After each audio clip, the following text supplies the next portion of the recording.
ఖచ్చితంగా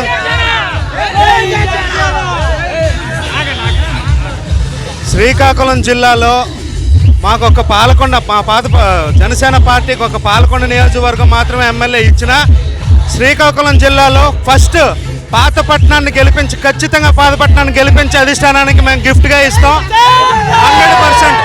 ఈరోజు ఈ జన సమీకరణ మీరు చూడొచ్చు. మాకు ఎన్నో వ్యతిరేకతలు ఉన్నా ఖచ్చితంగా జన సైనికులందరూ 100% మా ఈ ఉమ్మడి అభ్యర్థి అయిన మామిడి గోవిందరావుని గెలిపించుకోవాలని కోరుకుంటున్నాం. ప్రతి ఒక్కరూ కూడా తమ ఓటు హక్కు సైకిల్ గుర్తుపై వేసి శ్రీకాకుళం జిల్లాలో నంబర్ 1 స్థాయి మెజారిటీ కావాలని మేము కోరుకుంటున్నాం.